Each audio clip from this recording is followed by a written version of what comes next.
All right, students, welcome back to part C of the video for clustering. And if you remember in the last video, we left off at this point where we took our new data table that has information about individuals in certain age and at certain ages and incomes.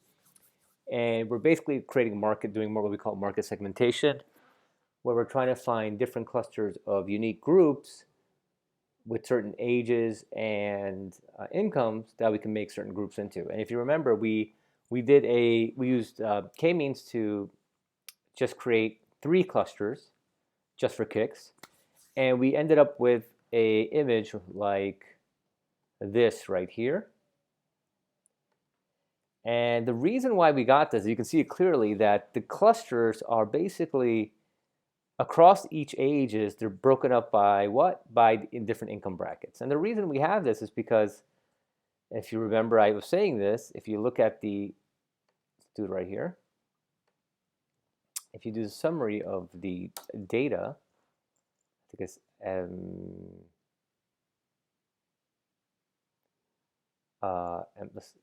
marketing right there. So if I do, right, we can see it right here. Let me make this slightly bigger. Yeah, there you go. And you can see that, look, the data, the age is in tens, the incomes are in tens of thousands. These numbers are competing with each other when the algorithm is working its magic, right? Think about it in a two-dimensional graph. You have these points that are put on a graph. Let's say you put income on the y-axis. Well, in this case, in our graph, we put income on the y-axis, and we put age on the x-axis, right? The distances between the points are closer among, obviously, within these different brackets, right? Within the distance income-wise versus age-wise. To address this, and like I said before, we have to address. You have to always deal with this, by the way, with any kind of analysis you're doing, even linear regression, right? We have to scale our data appropriately. So from here, right, a common function we use, a very simple function, is called scale, right? Scale. And scale can scale your column in multiple, using different kind of mathematical variations. The default way it does it is using the z-score. Do you guys remember what the z-score is? You've heard that term before from statistics. The z-score is basically the standard normalization of numbers, right? And what it does is it converts, the way we do it is, if you remember the standard normal distribution, right? Whenever you're trying to get a probability of a standard normal distribution, right? We would always convert the data we had into its respective z-score, and then look up the z-score in the back of the stats book under the standard normal distribution table, and calculate the probability of a standard normal probability, right? If you remember, for standard normal probability distribution, the mean is 0 and the standard deviation is 1, right? So there's a function in R called scale. And it does that for you. It converts all these guys to z-scores. Mathematically, we could have done it ourselves too. It's not that hard. How do you generate the z-score? Very simple. You just take a stack of data, right? You simply, you know what? Let's just do an quick example, right? You would take a stack of data. So let's say I have this sample of 10 numbers, 10 numbers. Yeah, that's fine, right? So 10 is basically, W is basically 10 numbers, right? Anywhere from, like, I think 1 to 100. And I'm going to normalize these. How do I normalize it? Well, first I need to get the mean value, because the first thing we do, guys, is we subtract the mean value. So the mean value for these guys is going to be 42.9. And I'm going to now do W2, which is basically going to be W subtracting the mean value. All right, so now let's check out what happened to W. W, the values are now, those are the values. Okay.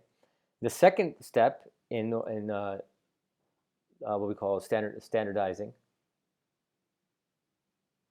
these values, right, using using basically, again, the scale function, or just making it into its z-score, is now we want to divide by the standard deviation.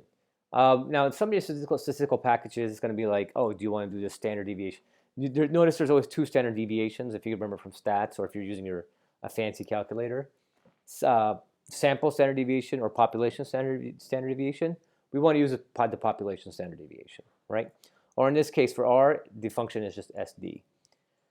So now I'm going to calculate standard deviation for our original vector, and that value is 37.89. And so now I just take the values from W2, and I'm going to just divide by the standard deviation. And now I have my values W3. So those original numbers, let me put the W below it. So we went from those numbers right there in W into that W3 numbers by subtracting the mean and dividing the standard deviation, all right, of that set of data. The beauty of this is because it takes the mean and standard deviation from within each set of data, that is how we can basically take any kind of columns in different units, like for us it's age and income, and break those numbers down into something that's compatible or within the same language speak, if you will, within the same units, if you will, of the other columns. And now our clustering will work much better, right? It will work much better. So we did this manually, but of course we don't have to do it manually. We could just use a scale function right here. And I'm going to go ahead and do this. I'm going to create two new columns.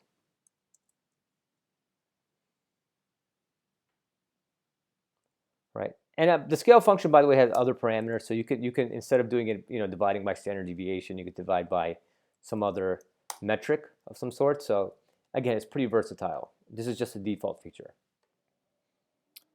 So here, I'm creating a new column called age underscore S. That's going to be scaled, and marketing income underscore S.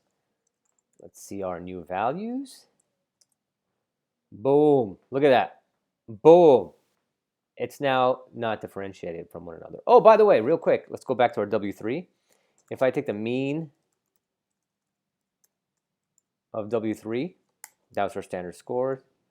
That's our transformed data from W. You'll see it's virtually 0 at this point. And if I take, yeah, that's like 3 to the 10 to the negative 17 power. It's like 0.0000 some nonsense. And if I take the standard deviation of W3, it's 1.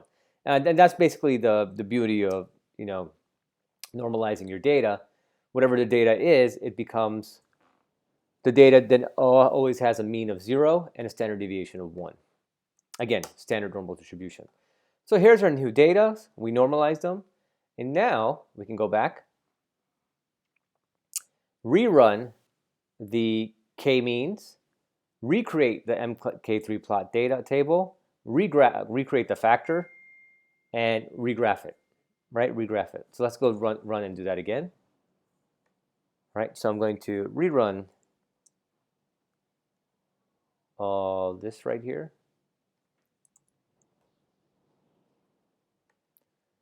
But this time, instead of age, I'm using the age S.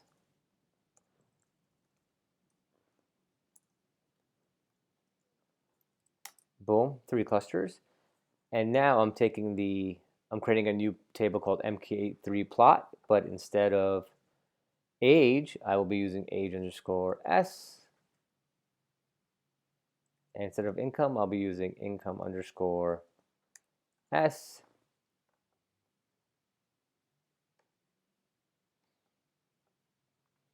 And cluster, yeah, I'm going to use MK3 cluster. That's fine. I have my MK3 plot table. I'm going to make the factor, the cluster again is a factor. It's not a numeric data, it's a categorical data. And now I can go ahead and graph this again.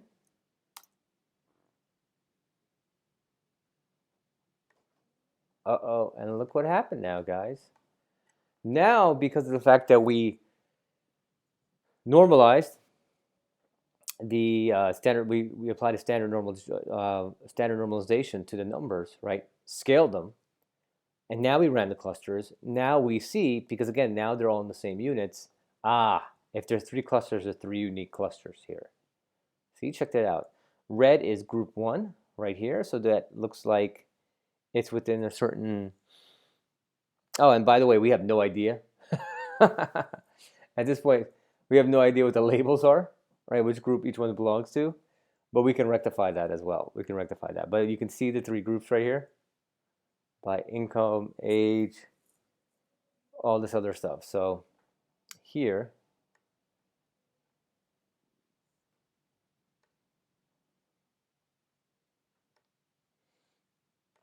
so now we have those 3 different groups, and it looks much better. See, notice the difference. Notice the difference. All right. So that's one thing. Now we are ready to do our hierarchy clustering. And the function is just the same as k-means. It's just as easy to work with. It's called hclust. All right, it's called hclust. Now, hclust works in a certain way. It's an easy function, but notice that we're calling a function within a function. We're calling this function called dist within here. Right? We're not putting directly like we did with k3. Let me close this. K-means, our k-means function. In our k-means function, we directly put the 2 columns or whatever, however amount of columns we wanted in the k-means parameter, gave the number of clusters we wanted, and it went off and created the clusters for us. In this situation, hclust doesn't work that way. Hclust needs what we call a distance matrix, right? We need something called a distance matrix. That's what that dist function does, right? That's what that dist function does. That distance matrix goes in as a parameter into the hclust function, which basically is the hierarchy clustering function, okay? And the second parameter is which algorithm you're going to do to create the hierarchical clustering. In this case, we're going to choose an algorithm called ward.d2. Just ignore that for now, the methodology. We'll talk about that in a little later in the slides. But for now, just assume we're using a certain mathematical methodology to make these clusters, all right? So when you run this and then you process HC, you're going to get something like this, right? Distance Euclidean, number of objects. Now, the dist function creates, like I said before, a distance matrix. What is a distance matrix? It's basically the application of this formula here, the Euclidean distance formula. Euclidean distance formula. Do you guys remember this? This is from geometry, I believe. So let's say you have these 2 points, point 1 and 2. Okay, point 1 and 2. If we were to graph these 2 points, right, put them on an XY map, right? Point 1 would be x is 2, y is 5. Point 2 is 0 is 4. I'm sorry, x is 0, y is 4. Okay, these would be the 2 points. Now, what's the distance between these 2 points? Well, we use this mathematical formula right here, the Euclidean distance formula.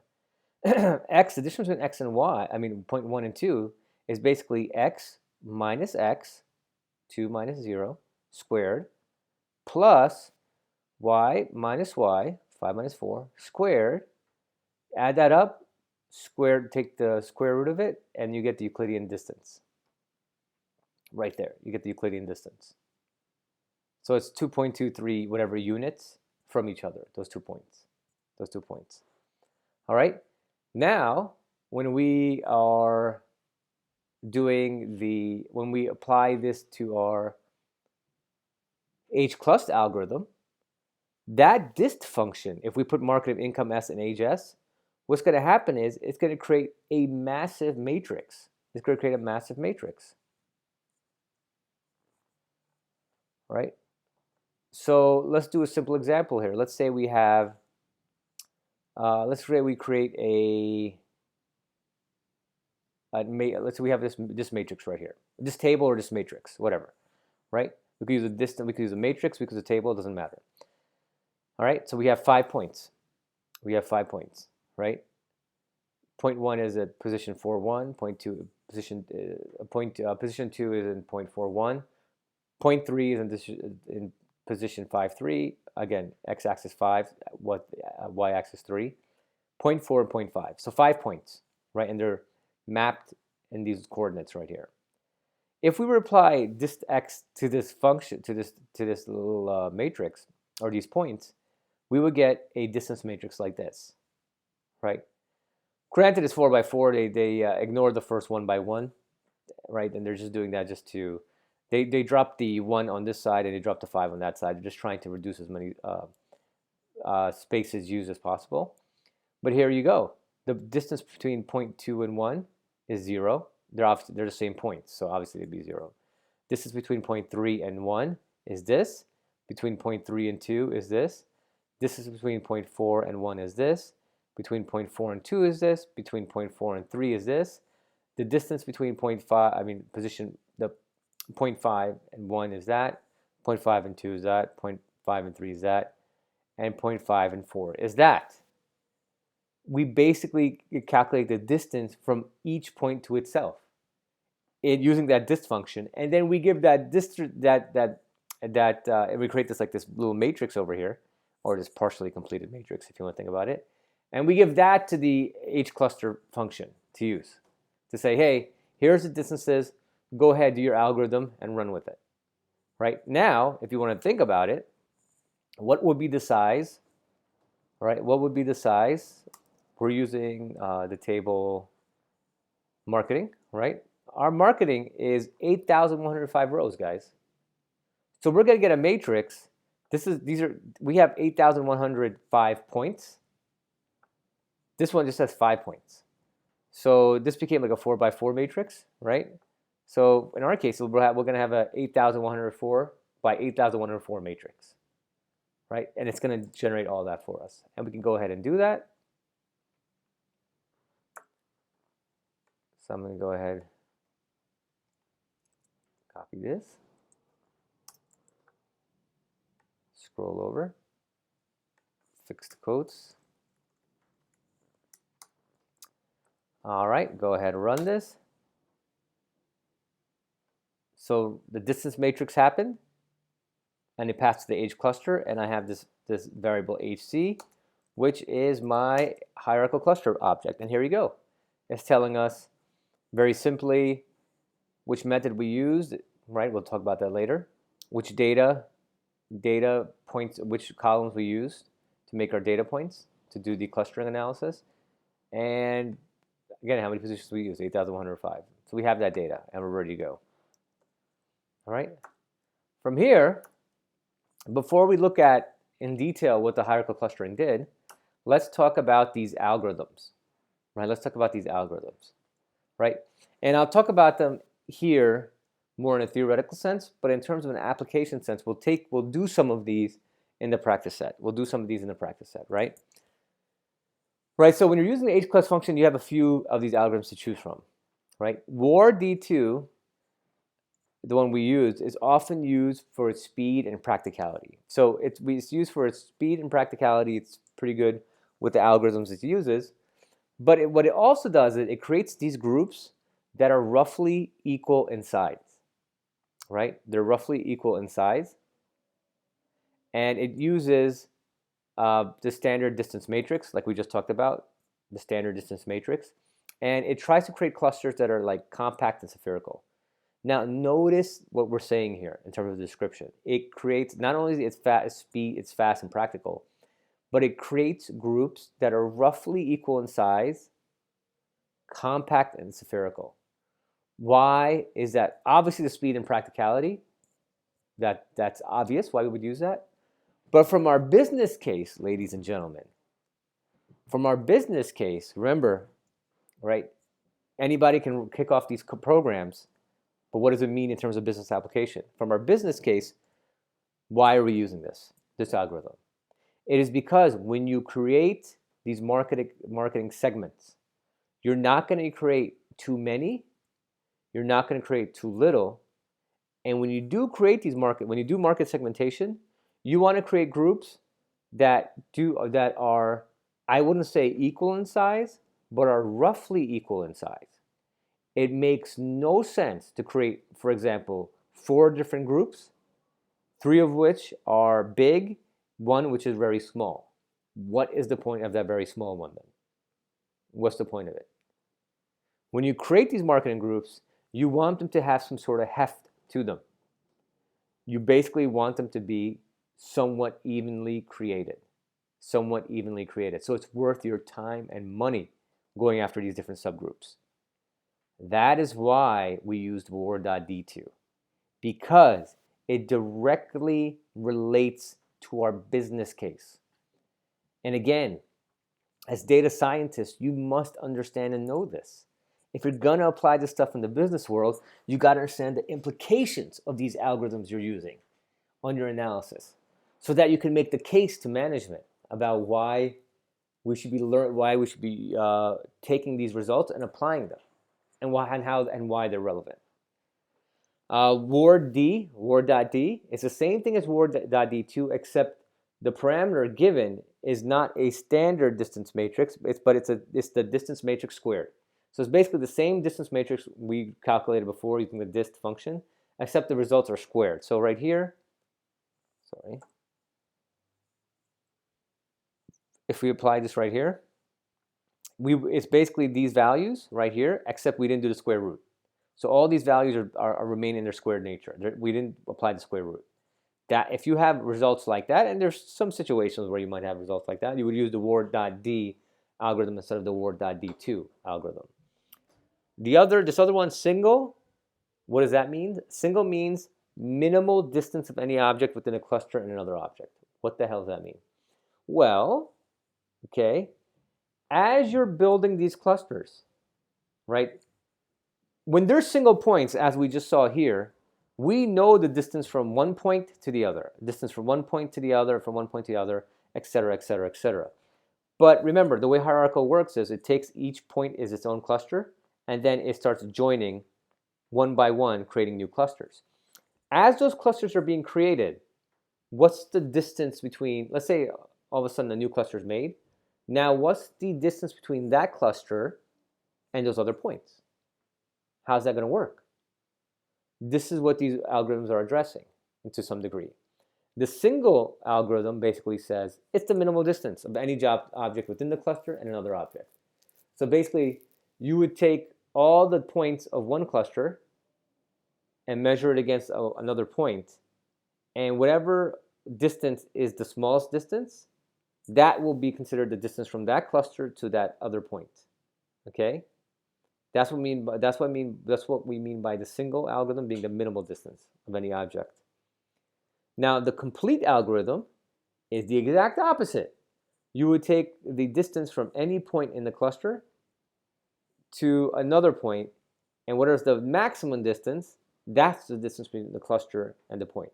And again, I apologize for the fact that these are just words. I'm not graphically showing you guys anything. We're gonna work out on our practice set. We're gonna actually do some of this in our practice set, so it'll be much clearer there, right? Actually, you know what? Let me show you a little quick, a little some. Let's visualize this bad boy a little bit. All right. So here, my trusty PowerPoint. So I'm going to show you. I'm going to just put 3 points on it first. All right. Hypothetically, how do I throw a point? I'll use a square. Fine. So here's a point. Hypothetically, here's a point. So some space. And here's a point. Oops.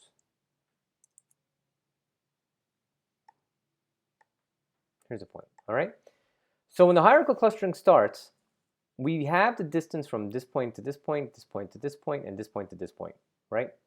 We know which one's close to each other. So the way it starts is step 1 is the same for every algorithm.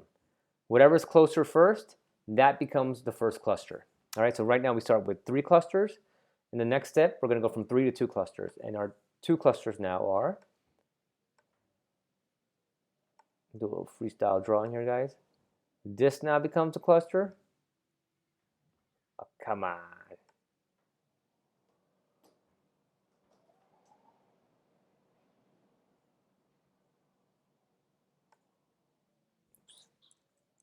Just want to outline. Hold on. Let's do.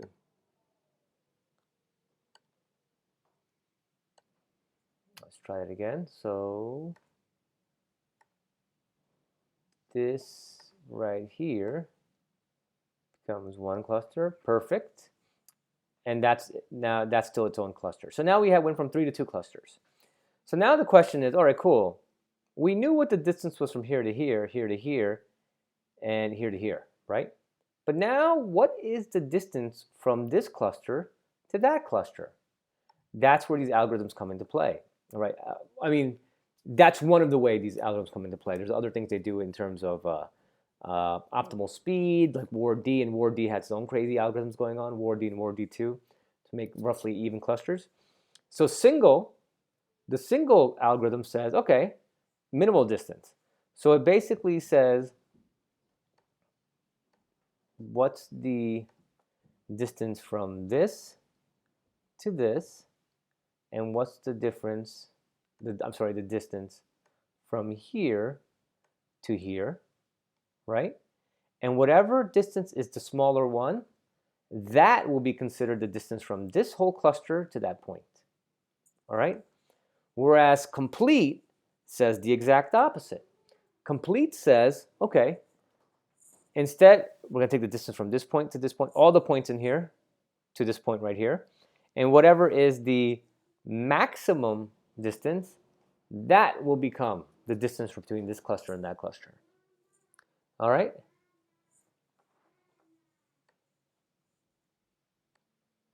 Okay, now what's average?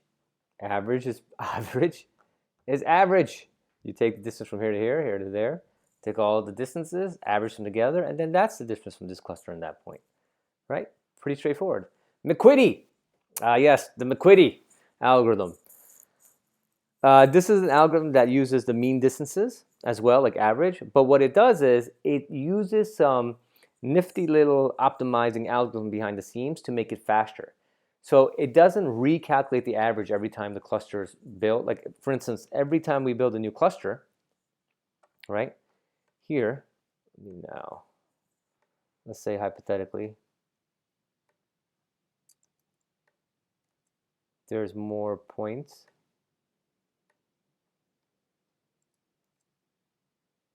Right? There's more points and new clusters are made. Every time these new clusters are made, it doesn't recalculate the distance between all these points, right? And then redo the average. It uses some optimizing algorithm to make it work faster. Because again, when you're dealing with, we're just dealing with what, 8,000 rows? Okay, what about 8 million rows? Yeah, 8 million rows. I have, I deal with financial data. I have a data table that has like 9 million rows. I can't do clustering of all those data points. I can't, not on my machine. I would have to move it to the cloud to do that stuff. I use AWS, Azure, and Google Cloud, use their processing power to do it, right? So these algorithms help make this much more, a little more easier to do the clustering, right? To make it faster. Speed is an issue when you're dealing with all this data. Median, you guys know what the median is. Instead of taking the average, we take simply the median point, right? There's only 2 there, so we would just, that would probably end up being like the mean. But we take the median instead of the mean, basically. Yes, and the centroid methodology, right? What's the centroid methodology? Well, first of all, what's a centroid? A centroid, I kind of used this term before, a little loosely in the video, is basically when you have a cluster of more than one data point, the center point of that cluster. The center point of that cluster. So whatever the center point of that cluster is, and the center point of that cluster is dictated by the data points within that cluster. That's the centroid. And now the distance would be the distance between the centroid and those data points, right? How would you get the centroid? This is from, again, from algebra. You would simply take the average of the coordinates. You take the average of all the coordinates within that cluster, you get the centroid. You get the centroid point, x and y, or whatever, however dimensions you have.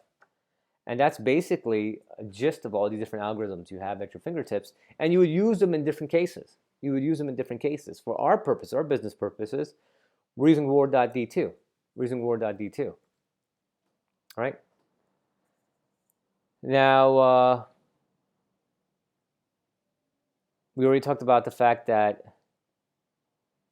reward.d2, and it creates clusters of relatively the same size and tightly packed spherical patterns, right? Which is what we want. Well, I mean, from a marketing point of view, we want clusters that are roughly in the same size. Okay. Now the complete linkage. Remember, the complete linkage is the maximum one. That creates clusters with extreme different sizes. You'll have massive clusters. You'll have small clusters. Okay, where would I use something like that? Well, let's talk about a startup. In a startup, right, when you're doing what we call customer product fit, you're looking to isolate a certain set of users. Yeah, right. Whenever you're doing what we call product market fit, you're always targeting a certain demographic, a certain subset of the user base, and you're working with them to basically build what we call your MVP, your minimum viable product. In that case, you would want a smaller, more accessible group that is very similar in nature, because remember, when you're building an MVP, most MVPs fail, most ideas fail, right? And you want to give your idea the best possible chance to get some sort of customer feedback, because that's what it's all about. Customer feedback is all gold. And the way to do that is to work with the smallest, most similar group you can find. And in that case, I would probably use the complete linkage algorithm, because then I would have these massive groups and these smaller unique groups, and I would focus on the smaller unique groups. Single linkage, its nature tends to create long snake-like clusters. It tends to create long snake-like clusters. Now, where would that business case apply? I actually have no idea. Why would I want a long snake-like cluster? Let me think about it. Why would I want a long snake-like clusters? I guess if I'm thinking about taking a certain route, sales route, like if I'm trying to find certain kind of sales routes to going door to door selling something, the single linkage will come in handy, because it would create snake-like clusters that will allow me to basically do more unidirectional traveling and selling at the same time. So that's an example of where the single linkage, using the single linkage and having these snake-like clusters be created would come in handy. Now, let's plot this, what we call our cluster object, and create what we call the cluster dendrogram, right? The cluster dendrogram.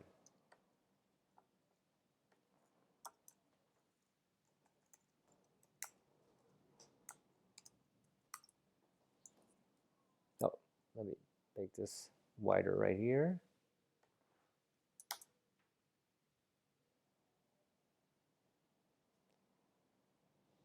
And this is a generic plot function. That's in R. Let's wait for it. Okay, now it came up. It takes a while to run, guys, because it's a lot of data packed into that function. All right, and you see something like this, something hideous, but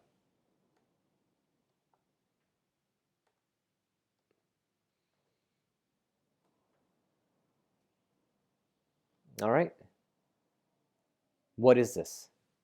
This is basically showing us all the clusters we started with down here, all those data points, and it's slowly showing you how we build up those clusters. Slowly showing you how I build up those clusters, right?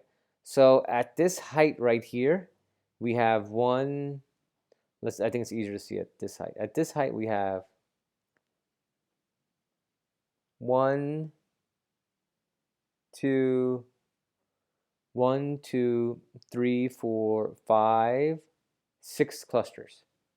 right? And that's what it's showing, as slowly they're aggregating together into different groups. That's what a dendrogram shows you, a cluster dendrogram, right? There is a cleaner and easier way to see this, obviously. We're going to install a new package called dend-extend. So go here, sorry, go under packages, installed, dend-extend, it's right there, that's the one you want. Go ahead and install it.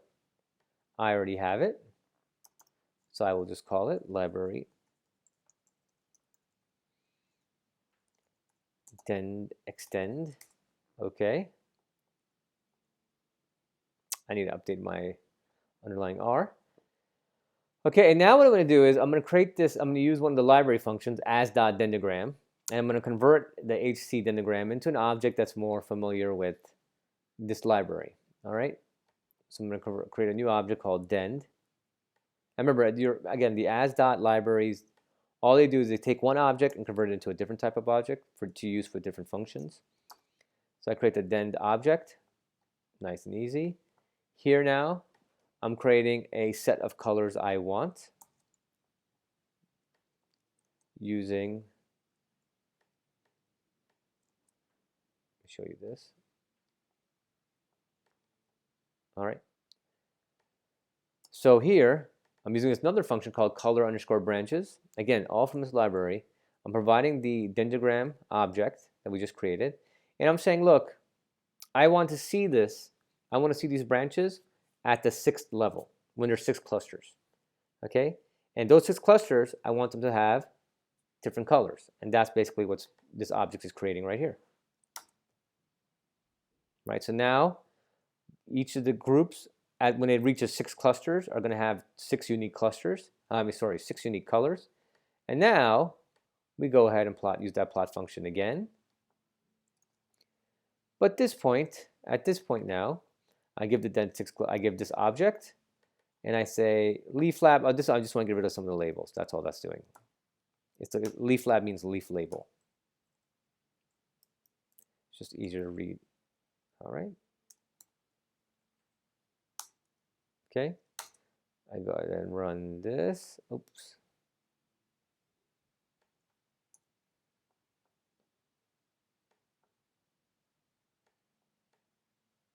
Missing the quote here.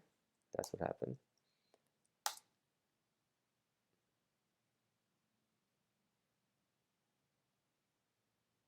It's running, it's running. And here now, we get a cleaner, I would say somewhat more of an easier to graph to see. And as you can see, it has basically, like before, like I did, it has the different 6 clusters with the different colors. This is one, this is another, this is one, this is another, this is one, that's another. And it shows you the different clusters, right? It shows you the different clusters.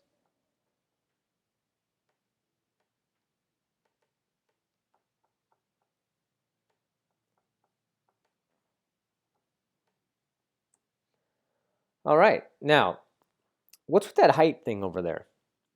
Well, the height is indication of the strength of the difference among the branches, okay? The difference. The pairing of 2 points that are next to one another, right? So there's 2 data points here right next to next to one another. This creates a very low line, all right? But the greater the distance between these clusters, right? Let's say this cluster and that cluster, the higher the line. Now, the greater the distance, remember, the rule of clustering is what? We want low variance within the groups. So within the groups, we want low points. But between the clusters, we want much difference. Within the clusters, no difference. Between the clusters, much difference. Okay? So the greater the difference in the branches, right? Meaning the higher the line, implies a stronger difference of the clusters. A stronger difference of the clusters. So this is one visual way, if you want, to basically ask yourself, okay, how many clusters should I have? Right? How many clusters should I have? How much does it make sense? How many clusters should I have? So if right here, right, this height right here is basically saying,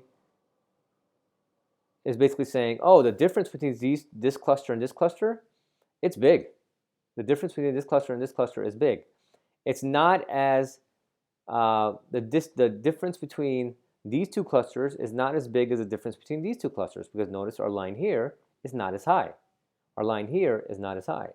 So the difference between these two clusters is not as unique as these two clusters right here. So that's how we visually interpret this. Now, elbow method. All right, this is a more, I would say, sort of quantitative way to break down how many. Here I believe I have the code missing.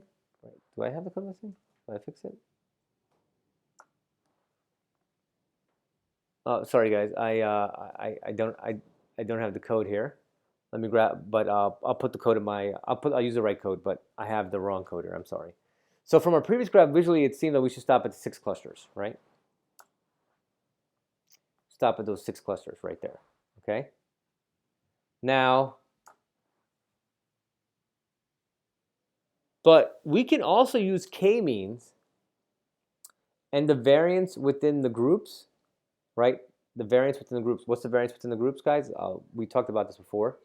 The variance between the groups is they calculate that for us, the variance between the groups when you have those clusters. To graph how much added clusters reduce the inner variance, right? And when you're using k-means, right? So for example, let's use this one again. All right, 2, 3, do MK3.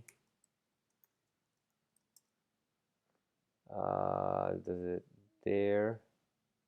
Right there. Right? That's the one we run right there. This tot within SS, right? This particular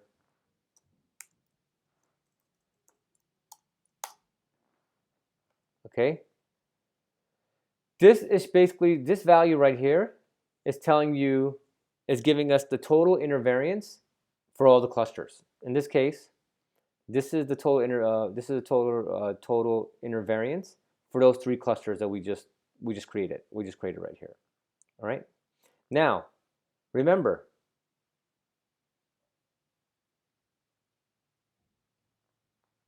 we want within each cluster to reduce that amount, right? So from this graph here, when you have 2 clusters, this is your inner variance within all the clusters. It's pretty high.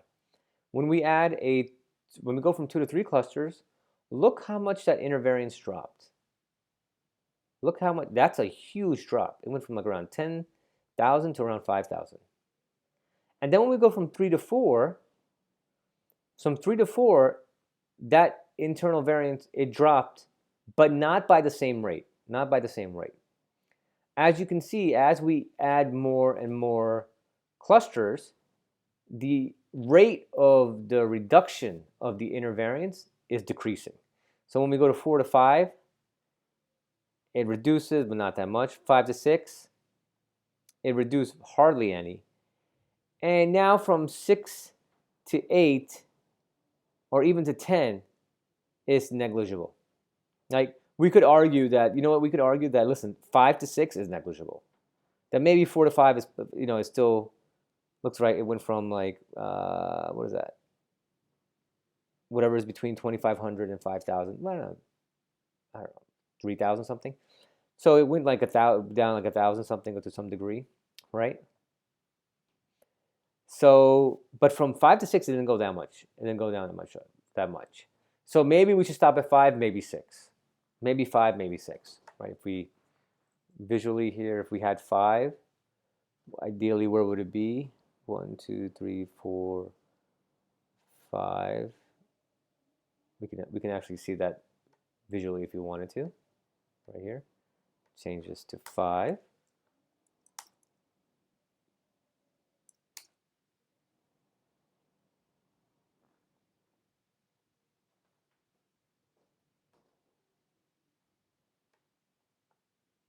And it would basically look like this. Like it would be 5 would be this group,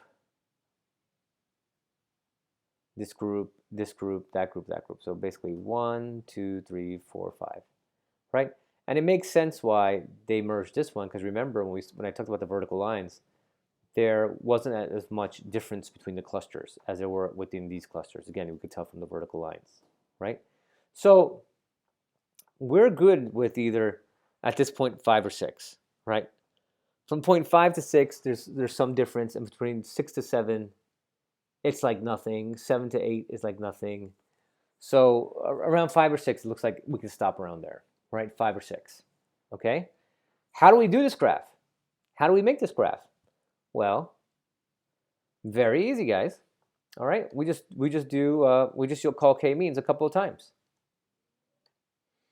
All right, so basically what we need to do is we just need to calculate. So let's say we're going to do from 2 to 10. Let's say we're going to try 2 to 10. So you could do this. I'll show you guys the longer way, then I'll show you guys using the for loop way. Right, so basically what we need to do is we need to create we need to run k-means for the different analysis from going from 2 all the way to 10. So let's say I'm going to do mk2.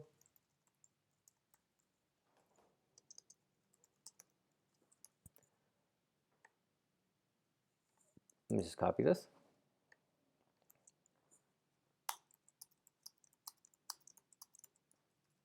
So literally this will be 2,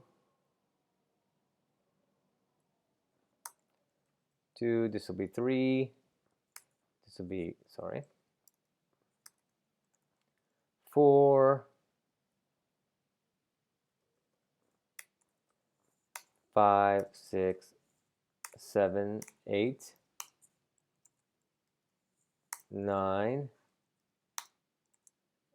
10. Oh, I think I do this. Oh, I don't do this. All right. Change these variables. 5, 6, 7, 8, 9, 10. All right. And I do this because what do I want? I need the errors. I need the tot dot within SS variable from each one of these, right?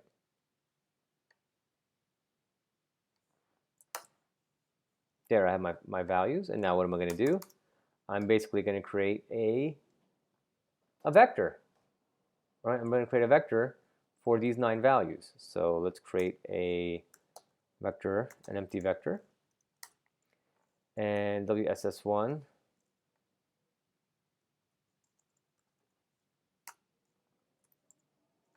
the first value in here is going to be MK2 dollar right there.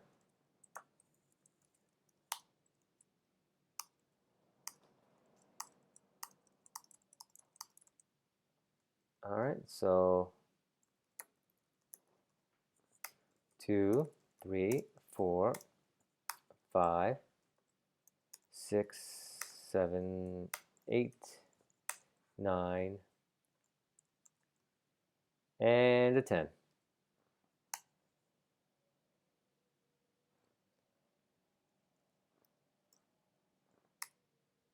All right.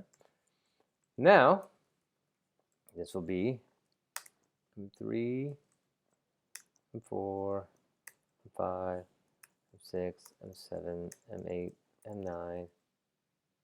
Oh, do I have an extra one? I did. All right. We only have 9.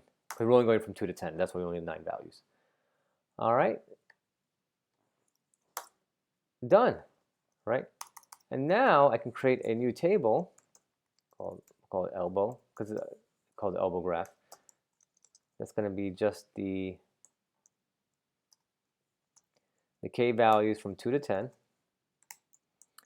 and the WSS values, right? And now I can graph this.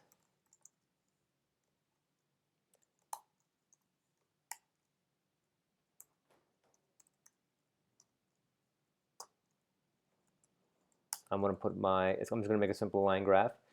So I want on my x-axis, I want my k. On my y-axis, I want my errors. And this is going to be just a line graph. And let's give it a color, because you know what? Why not? And here you go. We created our elbow curve.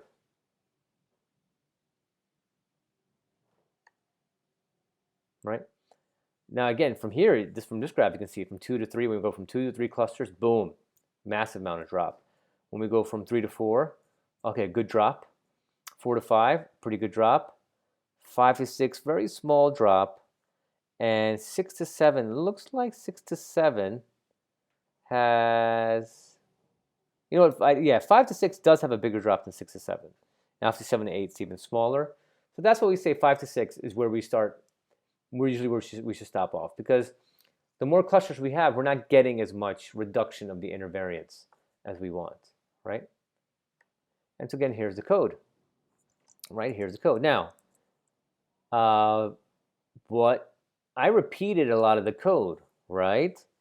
So when you repeat a lot of the code, what are we essentially doing, guys? For loop, right? So instead of doing all that, we could have just done this. We could have said for I in 2 to 10, right? And just mimic everything we wanted to do. Copy this. Copy that. And just make it dynamic.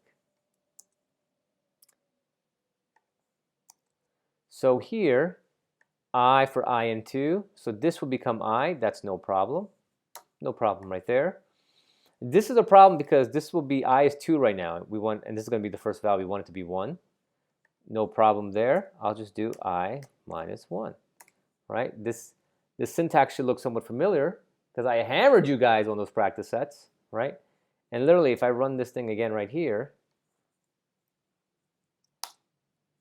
I get basically the same thing all over again, except I don't have to do all that stuff.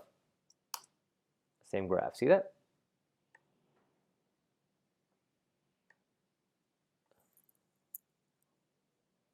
By the way, check that out.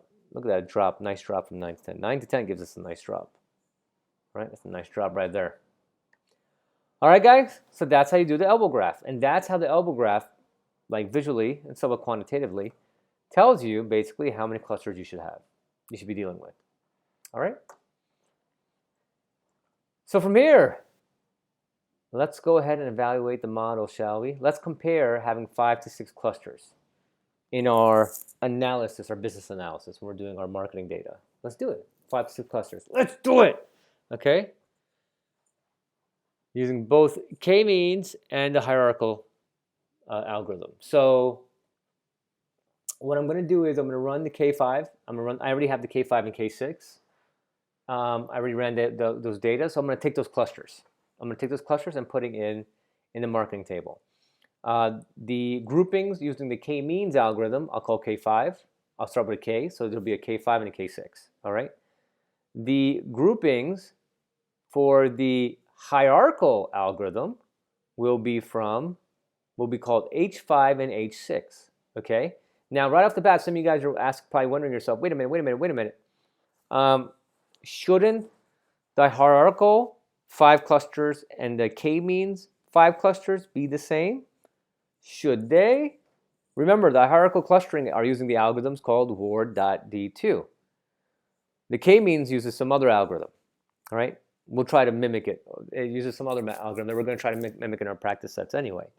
All right? So here, all right, we're going to have 4 different columns. K5, K6, both from k-means algorithm. H5, H6, both from the hierarchical clustering algorithm. And they are basically using the Ward-D2 mathematical algorithm. Now, when you use a hierarchical clustering, for k-means, it's easy. All right, from the k-means, piece of cake. I'm going to do this. Marketing, all the rows.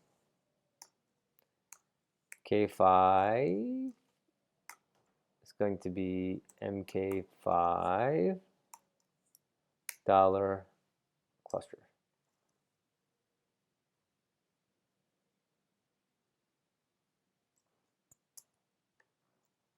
Let's make sure that's the one I want. Yep, it's the one I want. The different groupings. Excellent. Done. I'll do the same one for K6. And again, I have these because I ran them up here, guys. See that?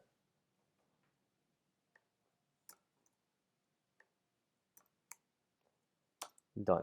All right. Now for the hierarchical clusterings, it's slightly more complicated. All right, slightly more complicated. We can use that dend object again, right? And this function called cut tree, right? That's why it makes sense to have this dendrogram object. It just makes life easier. So when we say, hey, you know what? Use this function called cut tree. You cut this dendrogram object that we just used, that we just defined over here, right, from the HC object, and give it to me at the breaking point of 5 clusters. And what's going to happen is it's going to go in, break this up at the 5 cluster point, identify all the points in those 5 clusters, and give those points to H5. And the same thing is going to happen if we want to do it for 6. This is basically how you would get the groupings for the data points from the hierarchical algorithm. It's a little more work, right?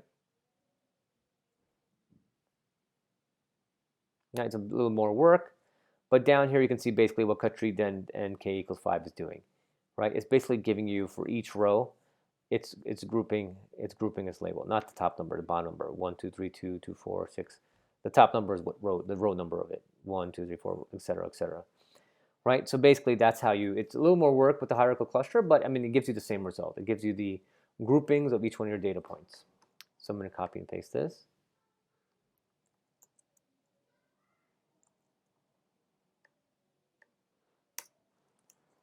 So I got this, I got that. Now remember, this is R. Those values are not mathematical values. Oh, no, no. They are group numbers. So I must convert them into a factor. And they are nominal, not ordinal. So my life is easy. I factored them. And now let's partay, shall we? All right, let's go ahead and graph it. And you guys know how to graph this? You know how to graph this? I shouldn't have to show you how to graph this. You know how to graph it. I'll graph it, but you know how to graph it. All right? So let's do, here I put them nicely, all 4 of them there for you. Very nice, very nice. K5. So the K's I put on top, the H's I put on bottom. Right? You know how to graph this, but I'll graph it. Because I like you guys that much, all right? So it's simply going to be just our scatter plot.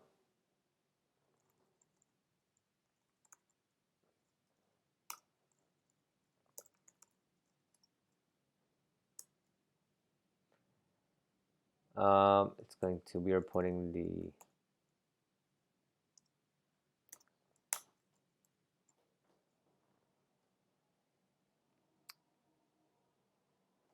right?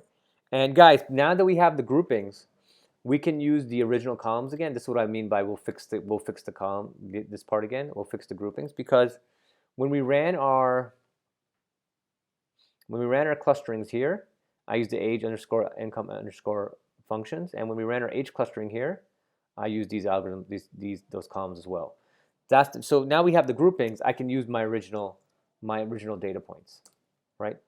That's the beauty of it, right? That's why I kept my original columns as well. So on the x-axis, I think down here we put age, keep it same. Y we put income, and the color this time is going to be by our. So this one, I think the first one we did was K5, yeah, K5, K6.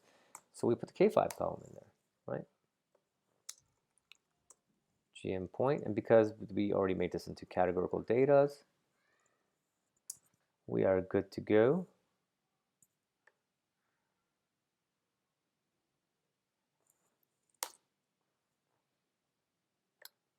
Boom. Colors are still different, but whatever. So do we see right here? As you can see, this is K5. So if we have 5 groups, this is the groups that are made, right? And if we do 6 groups, I have it on our slide, I'm just showing you. This is the groups that are made. And of course, the H5 and H6. All right, we just change this. You guys get the gist at this point, and we can jump back to the other slide now. We get these groups. All right, we have these groups. Now, let's go back here and look at this. So the top is K's, the bottom are the H's. All right, this is 5, this is 5, this is 6, this is 6. All right, do you notice something about the groupings? So for our K-means, we have nice blocky groupings. Nice right there, nice right there, nice right there, here. And when we went from 5 to 6, where did the break really happen? The break was really carved in this region right here. That's where it was. So it's nice, it's stackable, right? For some of my students, remember we were doing the bike sharing thing. In some cases, some of these bike stations were placed in groups when another kiosk was closer. This is part of it, right? It makes a nice little blocky sort of pattern. Now look down here. Compare the 5 from the K-means to the Ward methodology, the Ward methodologies that try to make them more spherical, and they attempt to make them equal in size, right? They attempt to. Here now, we still have a top one here, but now the middle one, if you notice, the middle one is now carved out by the top, this part right here, and this part right here. This part got a little bigger right here. Do you see that? This is the Ward. It's trying to make spherical, tight, compact clusters that are somewhat similar as much as possible. All right. So, I mean, let's look at this. So from a 5 group right here, it looks like one particular group is making, the youngins making around 50,000, right? They're one group. The people between, I would say, 30 to 40 and making below 100, that's another group. And then look what it does. It says, listen, the 30 to 40 making above 100 grand, that's a different group as well. They subdivided the 30 between the 30 and 40-year-olds, making different salaries. They subdivided them into 2 different groups. Makes sense. They have one unique group of people between 40 and 60 that are smack dab between 75 and I would say 120. Between 120, 40, 60, that's their own unique group. These guys are their own unique group. And then there's another group between 50 and older, below 75,000, and they're a separate group. You see that? See how they allocated these guys around the 100,000 mark? In a certain age to be their own group? Fantastic. When you divide this in 6 groups, all they pretty much did was they took the older crowd right here and they subdivided it. They broke that group up. They broke that group up right there. Okay, they broke that group up right there. So they're both still in the same, those groups are still in the same range. They just said, you know what, we can break them up even further by their ages. Everything else stayed the same over here. Everything else stayed the same over here. You probably had more of a carve out from this point to this point here than you did here to here. Here they actually carved out 1, 2, 3, 4. They actually took 4 groups here and made a 6th one here. Versus here, they just took an existing one and just divided it. Boom, done. Okay? These are these algorithms in play. These are algorithms in effect. These are our algorithms in effect. All right? And we could apply the hierarchical. We could have definitely applied the hierarchical algorithm to our bike sharing. No doubt, we could have done that. We could have done that as well and saw the different results. All right, so from here, what I want to do is I want to calculate the mean, median, max, min, age, and I mean, I wanted to do this. I don't know why I did it this way. I could have just used the standard deviation. I could just use the summary function. I'm going to use the summary function right here for both age and income. All right. Oh, I did it because I wanted to show. Okay, if you want to give a summary to your at this point now to your clients, when you want to give a summary of the different groups. Let's say we stuck with the 6 group one, right? I would probably go with the 6 group one because this block is kind of big compared to everybody else, so it probably makes sense to have them 6. But again, if you're trying to save some money, we could leave this as 5. I'll go ahead and choose the 6th one, right? And I made this table like this, right here, change the names. I basically wanted to give a summary table. But I could also equally just have done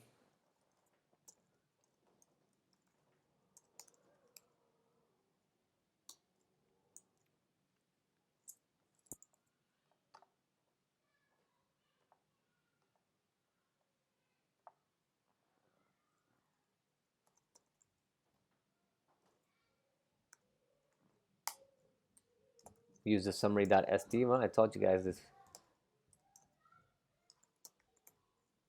All right.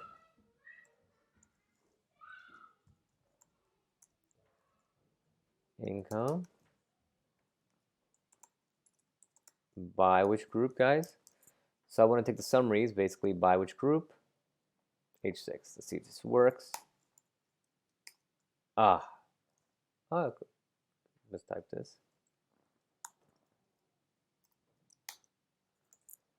And bam. You have your different summaries. So that's why it's easier to see. So I did it like this, right? This is one way to do it. The group 1s, the group 2s,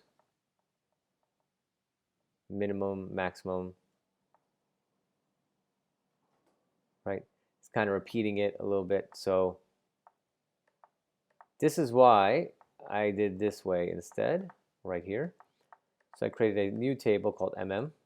So I just take the summary of these tables. It's just cleaner. So basically here, and for some of you guys, this didn't work because you guys are getting that error, and you have to use like 2array or something like that. Which, by the way, I still have to figure out why you guys are getting that, right? Try this, see if this works. If not, then do the 2array thing again.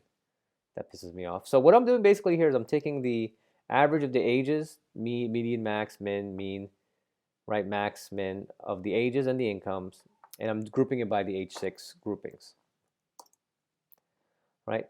I get at this table like this, with the weird column names, right? Nobody's going to know what that means, and that's why I changed the names to this. This is going to be painful. I have to change up all the quotes.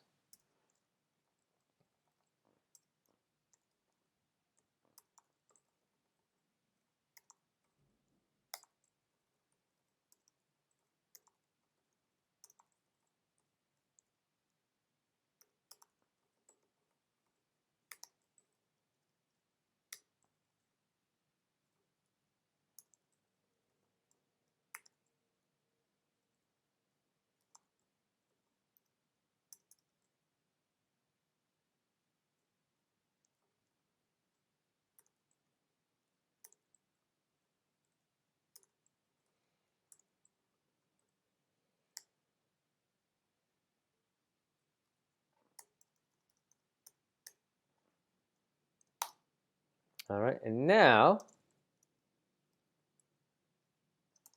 your clients or management can now see the bifurcations you made, or basically the customer segmentations you made out of that table. 6 groups, all right? The median, let's look at the mean and median. The mean and median of the ages of the different groups are 47, 33, 21, 22. All right, let's look at the max min ranges over here. So group 1 is between 71 and 35. Group 2 is between 48 and 24. Group 3 is from 31 and 18. Group 4 is from 89 to 62. Group 5 is from 74 to 44. Group 6 is from 50 to 25. All right? You can see the medians of these guys, the max and mins. Right? So the 31 and 18-year-old group has an income between pretty low, 60,000 to 40. The group 3, this young crowd right here is between 60,000 and it looks like, what is it, 14,000 right there. You have that other group of, looks like 25 to 50-year-olds. All right, that's a pretty wider spectrum. 25 to 50-year-olds, or 24 to 48-year-olds, And their salaries are slightly bigger. But look at the min. Bigger range, huh? Bigger range there. All right. So this is basically the summary, the tabular summary of this right here. And these guys right here. All right. All right. All right, guys. So this concludes now our clustering example. Hope you guys liked it. And this, I like this so much better than doing linear regression when I'm doing a different analysis, because again, I deal with financial data. So I could throw ratios and results in a clustering. I mean, I could cluster them together, but first of all, I visualize a plot. And then I throw them up, I rescale the values, the ratio values, and I throw them up in a cluster to see if anything interesting happens. Any kind of interesting relationships are found. Usually they're not. I mean, usually you do find interesting relationships, but usually it's not valid from an investing or trading point of view. So, I mean, this is basically, so this ends our slides here. And so the next video right here is going to be for the practice set for the clustering, all right? The practice set for clustering. All right, guys, I'll see you at the Q&A session.